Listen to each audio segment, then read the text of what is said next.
I was expecting bikes to be a lot more similar than they have been, and some interesting machines that we've been just pounding over the rocks until we break. One of the ones we rode, Kona Hei Hei Hei Hei DL Trail. Kona were some of the first people to really go into this slack front, long top tube, long front center, get the seat angles getting steeper and steeper kind of thing. So what they did was they trailified the Hei Hei, and to do that they dropped down to 27.5-inch wheels, and in this case bumped it up to 140 millimeters travel front and rear.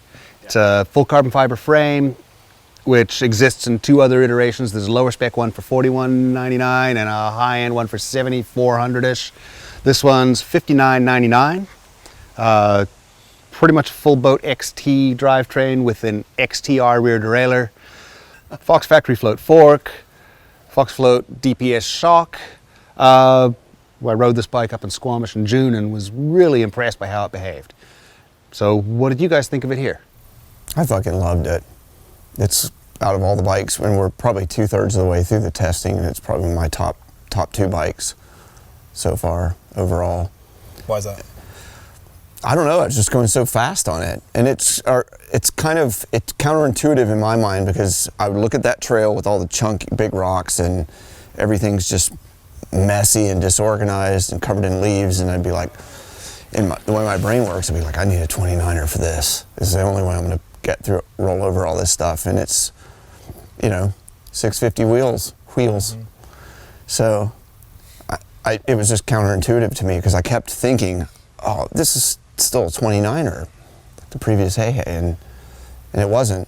And it was also really nimble, mm-hmm. and in all those tight turns, it was very, very maneuverable and responsive. Yeah. And it just felt like, one of the most playful bikes of the whole test. Yeah, I thought it was really well balanced. I thought it absolutely had that nimbleness you're talking about. I too was pretty impressed unexpectedly by the rear suspension using those flex stays. I thought it pedaled really efficiently. I thought it was pretty supple off the top. I struggle a little bit with bikes in this travel range with this wheel size. A lot of the time, and I think on this bike included, I just wish it was maybe a little bit shorter travel with bigger wheels. I love this bike. I'm in the Bryce camp on this one, and maybe it's just the old man thing, but it's a 75-degree seat angle, which my stubby little femurs absolutely worship. And this thing gets after it like a cross-country bike. Like it, stomp on pedal, go. The little rock ledge you got to go up on, flip on it. The suspension didn't work with quite the sophistication of some of the other bikes around this travel that we have here, but it worked really well. And I didn't find myself like, oh, gee, I wish I had more travel, or anything like that. It just felt to me like this is what I want a trail bike to be. Yeah. If anything, I was wishing for it to maybe be a little bit slacker in the front, which I think would allow me to maybe push a little bit harder and go a little faster with more confidence, which I think would help with a smaller wheel. I wouldn't want it any slacker on that trail. Yeah, I just felt like it'd be less pinpoint in all the tight turns and things like that. And there wasn't anything steep enough to make me feel like, oh, I wish it was a little more raked out. I'm more thinking I'm more thinking on steeper, faster stuff. Because since it's a small wheel bike, ideally I would want to be able to ride it really aggressively and drop in on steeper things on it where maybe a 29-inch wheel wouldn't excel quite as much, and a little bit of a slacker head angle would help with that.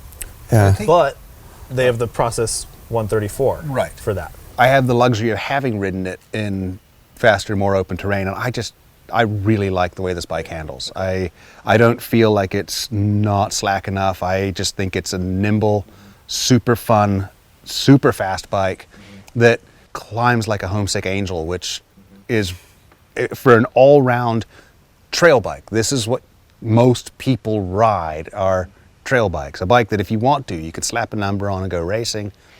I think this is just a banger of a call. So for $6,000, what do you guys think about the spec?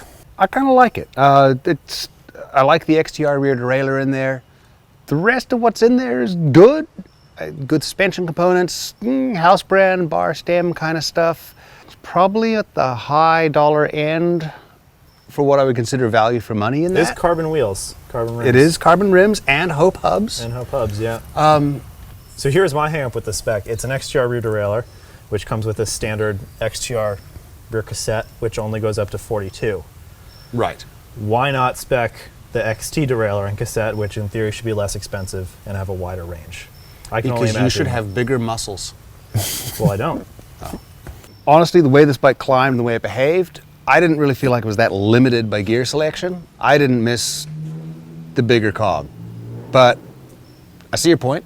Steep mountain dwelling people would definitely want to make that consideration. Would you buy one? Personally, I'd go for a short travel, the 120, 130, 29er over this bike. Okay. And most bikes like this one. Ordinarily, I would say the same thing, but in this case, it's just a confounding variable. Like, it's really kind of shocked me in the sense of being a 650 bike that I just felt rolled over all that chunky stuff like a 29er. I'd buy it in a heartbeat. It's one of the most fun bikes I've ever ridden. Are you going to try to buy it?